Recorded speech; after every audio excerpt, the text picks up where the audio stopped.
पर विजय प्राप्त नहीं किया, आप तो अपने सौंदर्य के द्वारा मृग को के मन को ही अपनी ओर जीत लिया। लक्ष्मण जी से प्रभु ने कहा, लक्ष्मण तो कितना अब अंतर आ गया है। चित्रकूट में मुझे देख करके मृग नहीं भागते थे, पर दंडकारण्य में भागने लगे। ये अंतर क्यों हो गया?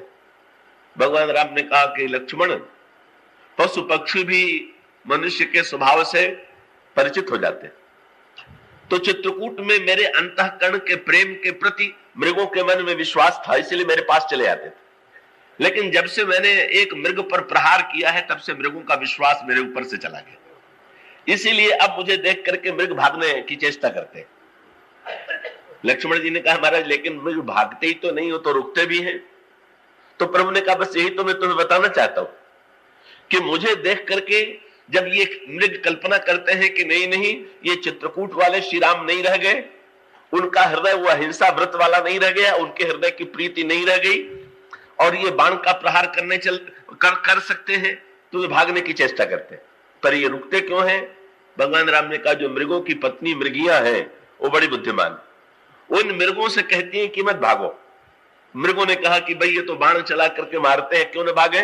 तो मृगिया क्या कहती, वह हम ही देख मृग निकर पराही, और मृगी कहां ही तुम कहां डर नहीं, तुम आनंद करो मृग जाए, अरे कंचन मृग खोजने ये आए। क्या ये तो सोने का मृग खोज रहे हैं, उस पर बाण चलाते हैं, तुम पर थोड़ी चलावेंगे। बोले मृगियां भी मेरी बुद्धिहीनता पर हंस रही है कि जो वस्तु सृष्टि में हुई ही नहीं, जो कभी संभव नहीं है, उसको संभव मान करके मैंने सब कुछ गंवा दिया, सब कुछ खो दिया, अपनी प्रिया को खो दिया, प्रिया से दूर चला गया। आज पशु भी मेरी हंसी उड़ा रहे हैं, मृगियां भी मेरी हंसी कर रही हैं, कैसा मेरा ये बुद्धिहीनता का कार्य है? तो इसका अभिप्राय क्या कि जो भ्रांति है, अब भगवान श्री राघवेंद्र ने दिखाया क्या, दिखाना क्या चाहते हैं, नरलीला क्या, भ्रांति के पीछे भागना। श्री सीता जी ने अपने चरित्र में भ्रांति स्वीकार कर लिया। भगवान श्री राघवेंद्र से कहा कि सुनहु देव रघुवीर कृपाला का शुद्ध नरनाट्य है। हम लोग भी ईश्वर से, ईश्वर के लिए यही शब्द कहा करते हैं। जब कोई वस्तु ईश्वर से मांगना हो तो हम लोग भी यही कहा करते हैं। अब क्रम परिवर्तित हो गया है, यही प्रतिकूलता। हम लोग भी ईश्वर के सामने बड़े बड़े शब्दों के द्वारा ईश्वर की स्तुति करते हैं, और ईश्वर की स्तुति करने के बाद फिर तुरंत भगवान की स्तुति करते हुए श्री सीता जी ने क्या कहा, सुनहु देव रघुवीर कृपाला, और यही मृग कर अति सुंदर छाला। तो अब क्रम बदल रहा है ना। तो पुष्प वाटिका में मिलन की भूमिका बनी थी, और अब दंडकारण्य में वियोग की भूमिका बन रही है। तो पुष्प वाटिका में श्री किशोरी जी ने भगवान राम को देखा तो क्या किया, लोचन मग राम उरे आनी दीनहु पलक कपाट से अन, नेत्र मार्ग से हृदय में प्रभु को ले आकर के पलकों के कपाट को बंद कर दिया। तो किवाड़ बंद रहेगा, घर में तो सुरक्षा है। आप जब घर में होते हैं तो आप किवाड़ बंद रखते हैं। श्री सीता जी ने भगवान को हृदय में रख करके किवाड़ बंद कर दिया। इसका अभिप्राय क्या कि अब ईश्वर निकल करके जाने न पावे और बाहर का कोई आने न पावे। यही नेत्र में ईश्वर को रखने के बाद किवाड़ बंद करना नहीं भूलना चाहिए। तो अब यहां पर क्या हुआ, यहां पर अब उल्टा दृश्य हो रहा है। तो पुष्प वाटिका में जो किवाड़ बंद थे वो किवाड़ खुल गए क्या? बोले जिन नेत्रों को मूंद करके भगवान राम का सौंदर्य देखती थी, उन नेत्रों से अब ये कह रही है कि मृग बड़ा सुंदर है। आंखें खुल गई, और किवाड़ जब खुल गया तो मृग का सौंदर्य यदि भीतर घुस आवेगा तो प्रभु का सौंदर्य बाहर निकल ही जाएगा। वो तो किवाड़ खोलना ही तो अनर्थ की जड़ है। और इसीलिए आप ध्यान रखिएगा, श्री सीता जी जब लंका में गई तो उन्होंने क्या किया, फिर से किवाड़ बंद कर लिया। बोले बस किवाड़ खुलने से तो सारा अनर्थ हुआ। जब लौट करके हनुमान जी आए लंका से और प्रभु ने पूछ दिया कि सीता जीवित है, तो हनुमान जी ने कहा कि प्रभु से प्रश्न किया। बोले महाराज ये बताइए कि कहीं यदि किवाड़ बंद हो, और किवाड़ बंद होने के साथ साथ उसमें ताले भी लगे हुए हो, और ताले के साथ साथ पहरेदार हो, तो वहां चोरी हो सकती है क्या? अरे तीनों में से एक भी हो तो सुरक्षा रहती है, और तीनों जहां पर वहां पर, तो वहां लंका में श्री सीता जी क्या कर रहे हैं? ये गोस्वामी जी की तुलना है। जब तक किवाड़ बंद है, किवाड़ बंद होने का अभिप्राय यह है हम ईश्वर को हृदय में धारण करने के पश्चात जब बहिरंग किसी पदार्थ को भीतर नहीं प्रविष्ट होने देते, नहीं घुसने देते, तो यही किवाड़ बंद कर देना है। भगवान के ध्यान में तो इसी को किवाड़ बंद कर देना है। और जब अपने अंतःकरण का द्वार तो वो रहीम से किसी ने पूछा कि बार बार तुलसीदास जी ने अपने पुस्तक, अपने ग्रंथ में ये क्यों कहा है, भरी लोचन छवि सिंधु निहारी, भगवान का सौंदर्य भरी लोचन विलो की अवधेशा, तब सुनियो निर्गुण उपदेशा। तो क्यों इतना क्यों नहीं कहते कि भगवान का दर्शन, ये भरी लोचन क्यों? तो रहीम ने इसका उत्तर देते हुए कि नहीं, बोले दर्शन ही करना यथेष्ट नहीं है, भरी लोचन दर्शन करना चाहिए। क्यों? तो रहीम ने कहा प्रियतम छवि नयन न बसी, तो पर छवि कहां समाए। क्यों? बोले भरी सराय रहीम लख पथिक आप फिर जाए। कहीं अगर स्थान खाली रहेगा तो बाहर से धर्मशाला में अतिथि आवेंगे, और अगर दरवाजे पर ही उत्तर मिल जाए कि धर्मशाला तो भर चुकी है, तो अतिथि अपने आप लौट जाएगा। इसी प्रकार से हम लोग अगर नेत्र के एक कोने में ईश्वर को बसावेंगे तो और लोग भी खटखटाते रहेंगे द्वार, हमें भी तो स्थान दीजिए। और जब ईश्वर पूरी तरह से भर जाएगा तो कह देंगे कि भाई अब तो किवाड़ बंद है, अब तो भीतर किसी के आने की कोई संभावना नहीं, किसी के लिए कोई स्थान नहीं है। इसलिए कि जब तक किवाड़ बंद है, ईश्वर पूरी तरह से समाया हुआ है, तब तक सब कुछ जीवन में भक्ति भी है, शांति भी है, तुरीयावस्था का अभिप्राय ब्रह्म का साक्षात्कार भी हो रहा है। पर अब उल्टी दृष्टि, उल्टी स्थिति आ गई का मृग को देख करके, ये मृग बड़ा चतुर निकला। क्या मृग जानबूझ करके श्री सीता जी के सामने आया, और गोस्वामी जी ने एक अंतर किया। ये लंका के दो प्रलोभन आए सामने, शूर्पणखा और ये मृग, और दोनों नकली। शूर्पणखा भी कुरूप है, सुंदर बन करके आई, और मारीच भी राक्षस है, मृग बन करके आया। पर शूर्पणखा कुछ बिगाड़ नहीं पाई, और मृग जो है कुछ समय के लिए बिगाड़ने में समर्थ हो गया। तो क्यों अंतर पड़ा? दोनों प्रलोभन में अंतर यह था कि जब समय लंका का पहला प्रलोभन शूर्पणखा भगवान राम के सामने आई, तो भगवान राम ने शूर्पणखा को दृष्टि उठा के देखे ही नहीं। तब क्या देखा? शूर्पणखा ने विवाह का प्रस्ताव किया तो भगवान राम किसकी ओर देखने लगे? सीता ही चितई कही प्रभु बाता। मानो भगवान ने बता दिया कि जब वासना का प्रलोभन आवे तो भक्ति की ओर दृष्टि डालिए, बस वासना का प्रलोभन कोई काम नहीं कर पावे। इसलिए भगवान राम ने तो दृष्टि उठा के शूर्पणखा को देखा नहीं, इसलिए उन पर प्रभाव नहीं पड़ा। और शूर्पणखा लक्ष्मण जी के पास गई तो लक्ष्मण जी ने किसकी ओर देखा? गई लक्ष्मण रिपु भगिनी जानी और प्रभु विलोक। लक्ष्मण जी ने भी शूर्पणखा को नहीं देखा, प्रभु की ओर देखा। तो प्रभु ने, इन दोनों ने अपने चरित्र से बता दिया कि भगवान और भक्ति में जिसकी दृष्टि लगी हुई है, वासना से वो सुरक्षित। तब भगवान ने श्री सीता जी की ओर दृष्टि डाल करके शूर्पणखा की ओर नहीं देखा, और लक्ष्मण जी ने भगवान राम की ओर देख करके शूर्पणखा की ओर नहीं देखा, तो लंका का प्रलोभन कुछ नहीं कर पाए। और आज लंका का प्रलोभन अगर सफल हो रहा है तो क्यों हो रहा है? वो समझने एक सूत्र दे दिया। बोले नहीं भाई, अब लीला में, नाटक में नई बात हो गई क्या? क्या? बोले सीता परम रुचिर मृग देखा। उन लोगों ने देखा नहीं था। शूर्पणखा की ओर दृष्टि उठा करके न प्रभु ने देखा था, न तो लक्ष्मण जी ने देखा था, पर अब तो श्री सीता जी ने दृष्टि उठा करके देख लिया। आंखें खुल गई, किवाड़ खुल गया, और वहां जब लंका में गई तो समझ गई ये दूरी क्यों उत्पन्न हो गई। इसलिए हनुमान जी प्रभु से उत्तर देते हैं, महाराज श्री सीता जी के प्राण इसलिए सुरक्षित हैं कि लंका में तो किवाड़ भी बंद है, ताला भी लगा हुआ है, और पहरा भी पड़ रहा। भगवान ने पूछा ये किवाड़ ताला पहरा क्या है? भगवान राम से हनुमान जी ने कहा, बोले नाम पाहरू दिवस निस। ये जो दिन रात आपका नाम जप रही हैं, ये राम नाम पहरेदार है। और किवाड़ काहे का है? बोले ध्यान तुम्हारा कपाट, आपके ध्यान का किवाड़। लंका में बैठ करके भी निरंतर आपके ध्यान का चिंतन कर रही। और बहुत बड़ी बात हो गई। क्या उल्टा दृष्टि क्या था?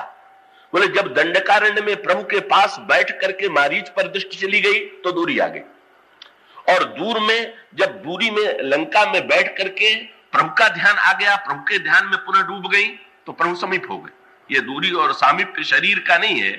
हम कहां दृष्टि डाले हुए हैं? हनुमान जी कहते नाम पाहरू द्योसनिस, ध्यान तुम्हारा कपाट, और लोचन निज पद जंत्रित, तो प्राण जाहि के बाट। महाराज एकाग्रता का ताला बंद है, ध्यान का किवाड़ बंद है, नाम का पहरा पड़ रहा है। अब ये बताइए कि श्री सीता जी के प्राण कैसे जाए? तो इसका अर्थ ये है बहिरंग वस्तुओं को देखना, और वही संकेत सर्वत्र आता है। जब परशुराम जी आए धनुष यज्ञ में, तो भगवान राम को देख करके उनकी वही दशा हुई जो श्री सीता जी की दशा हुई।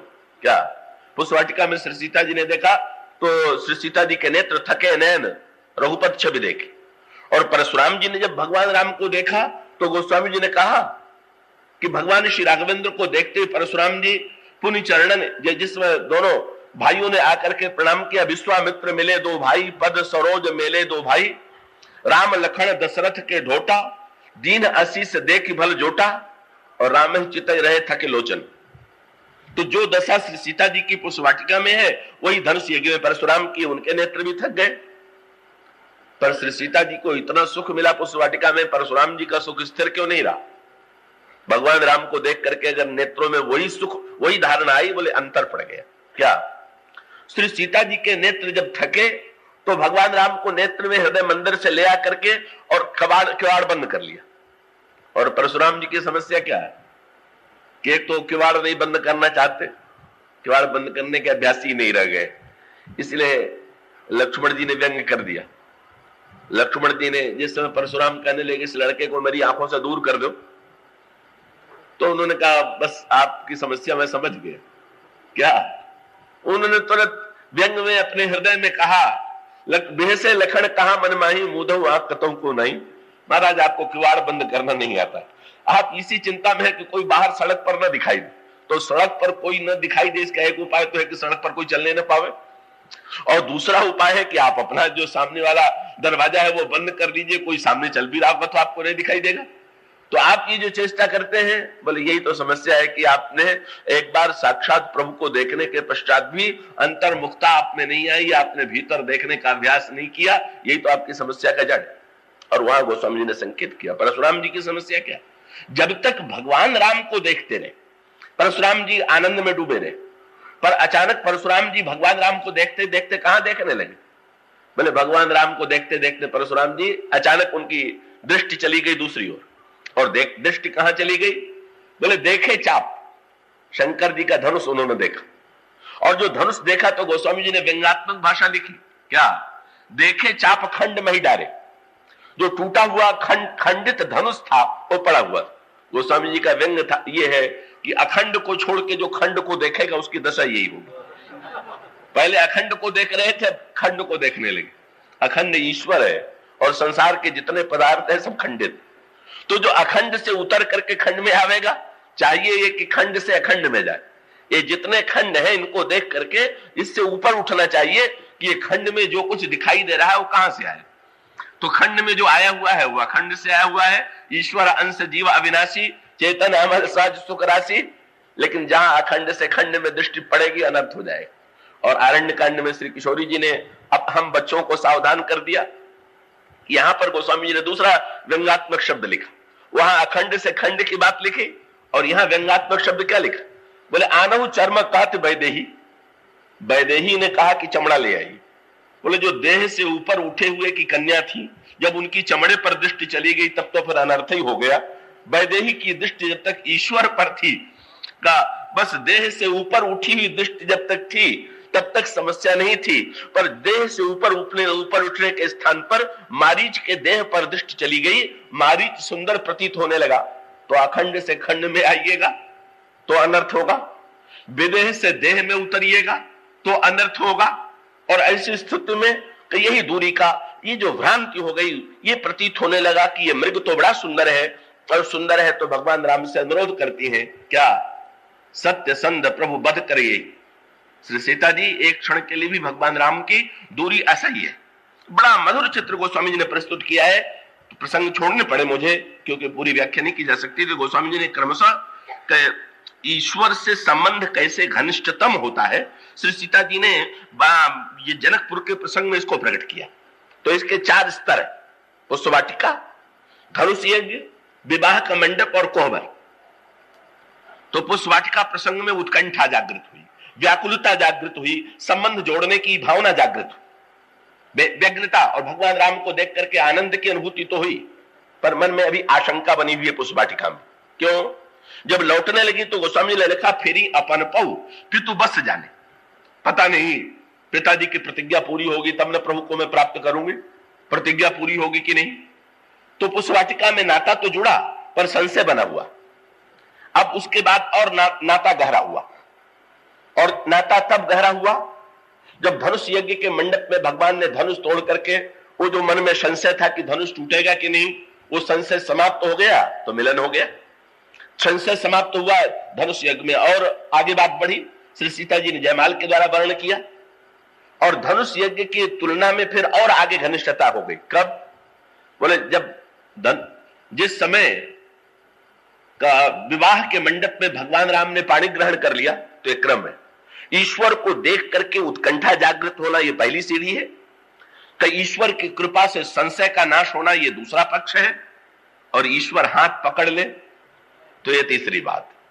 बस ये बहुत बड़ी बात है। अब जो है का जयमाल के द्वारा तो वर्णन हुआ ही था, पर अब प्रभु ने हाथ पकड़ लिया तो संबंध हो गया। लेकिन अब इससे अंतरंग क्या रहा? एक और स्तर रह गया। क्या? जब विवाह हो गया तो विवाह में और कोहबर में एक अंतर होता है। तो विवाह के पश्चात जो दूल्हे को ले जाते हैं, जहां एकांत में स्त्रियां ले जाती हैं, जहां पर पुरुष नहीं होते हैं, पंडित लोग नहीं होते हैं, उसको कोहबर कहते हैं। तो भगवान राम को भी विवाह के बाद कोहबर में ले जाया गया। और उसका अभिप्राय क्या है कि भक्ति के भी दो रूप। पंडित मंत्र बोल रहे हैं और मंत्रोच्चार पूर्वक पानी ग्रहण करा रहे हैं, और जो जो कहते जा रहे हैं वही वर कन्या बोलते जा रहे हैं। बोले अभी इसमें विधि की प्रधानता है, जो जो कह रहे हैं उसमें विधि की प्रधानता है। जब विधि का स्थान प्रेम ही प्रेम ले ले तब परिपूर्णता। तो भाई पंडित जी इसीलिए एक ही दिन तो आते हैं पति पत्नी के बीच में, ये थोड़ी कि रोज आकर के मंत्र बोल करके दोनों का एक दूसरे के प्रति प्रेम बढ़ाते रहे, ऐसा तो नहीं होता। तो एक दिन मंत्रोच्चार के बाद उस दिन तो वर्णन आता है कि विवाह के मंत्र में का पंडित कहते हैं तो वर जो है वो कन्या के हृदय को स्पर्श करके ये मंत्र का पाठ करे। क्या? बोले मम चित्तम ते चित्तम अस्तु मम में कमना जुषस्व, मेरा तुम्हारा चित्त एक हो जाए, हमारा तुम्हारा मन एक हो जाए। तो ये तो मंत्रोच्चार से कह देने से तो काम नहीं बन जाता, पर उनका कार्य तो एक दिन याद दिला देना है कि पति पत्नी का चित्त और मन एक होना चाहिए। पर वो विधि व्यवस्था तो केवल कुछ समय के लिए है। इसलिए विवाह में प्रतीकात्मक संकेत क्या है? पहले वर और कन्या के वस्त्र की गांठ जोड़ी जाती है, पर गांठ खोल दी जाती है। इसका अर्थ क्या हुआ कि भाई क्या जीवन भर कोई कपड़े की गांठ बांध के जीवन बिताया जाएगा क्या? अगर ये निर्णय कर लिया जाए कि जब पति पत्नी उठे चले बैठे कहीं कार्य करने चले तो दोनों का कपड़ा बंधा रहे, बोले भाई पहले कपड़े से बांध के अभ्यास डालो और बाद में हृदय बने रहना चाहिए, हृदय एकत्र होने चाहिए। कपड़े के द्वारा बंधन तो केवल प्रतीक है, उसके द्वारा दोनों जुड़ गए, दोनों निकट आ गए, इसलिए पहले बंधन है और बाद में ग्रंथि मोचन है। तो ऐसी स्थिति में का विवाह के प्रसंग में जो कुछ होता है उसमें विधि की प्रधानता। और जब विवाह हो गया तो पंडित जी विदा हो गए, आचार्य विदा हो गए, अब स्त्रियां ले जाती हैं कोहबर में। बोले अब किसी पंडित आचार्य की आवश्यकता नहीं, अब जो नाता जुड़ गया उसमें किसी बाहरी व्यवस्थापक की आवश्यकता नहीं है, अब किसी मर्यादा की अपेक्षा भी नहीं। तो वहां का वातावरण जो होता है वो शुद्ध विनोदमय होता है, हास्यमय रसमय होता है। तो अब जब भगवान राम श्री सीता का पाणी ग्रहण हो गया और गुरु वशिष्ठ और सतानंद अपना कार्य समाप्त करके चले गए, तो सारी सखियां का श्री सीता जी को और अन्य कन्याओं को तो कोहबर में ले ही गई, और उसके साथ साथ भगवान राम, श्री लक्ष्मण, श्री भरत, शत्रुघ्न भी कोहबर में गए। अब यहाँ पर ये जो कोहबर है जिसके लिए गोस्वामी जी कहते हैं, कोहबर ही आने कुंवर कुंवरी सुहासनी सुख पाई के अति प्रीति लौकिक रीति लागी कर्ण मंगल गाय के लहकौरी गौरी सिखाव राम ही सीय संसारद कहे। उसमें परस्पर पति पत्नी में विनोदात्मक वार्ता होती और उनको सिखाया जाता है कि कौन क्या कहे। तो गोस्वामी जी ने कहा यहाँ कोई साधारण सिखाने वाले नहीं, यहाँ जो देवताओं की पत्नियां हैं वो भी इन्हीं स्त्रियों की भीड़ में सम्मिलित हो गई, और इन्हीं स्त्रियों की भीड़ में सम्मिलित होकर के भगवान राम को क्या बोलना है, क्या ये कौन सिखा रहा? बोले लहतौरी गौरी सिखाओ राम। पार्वती जी तो भगवान राम को सिखलाती थी कि आप ये जवाब दीजिए, और सरस्वती जी श्री सीता जी को ये बताती थी कि आप ये कहिए। लह कौरी गौरी सिखाव रामई, सीय सन सारद कहे, रनिवास हास विलास रस बस, जन्म को फल सबल है। तो योजना भी बढ़िया बनाई गई। ये जो सिखाने में पात्र चुने गए, उसमें भी योजना बना ली गई, क्या कि किसको जिताना है, किसको हराना। बात है कि सरस्वती सिखा रही है भगवान राम को, और पार्वती जी सिखा रही है सरस्वती जी सिखा रही है सीता जी को, और पार्वती जी सिखा रही है भगवान राम को। तो जहां तक भाषण में सिखाने की कला है, वहां पार्वती जी सरस्वती की बराबरी थोड़ी कर सकती हैं। इसलिए यहां पहले योजना इसी प्रकार की है कि राम को हराना है और सीता जी को जिताना है।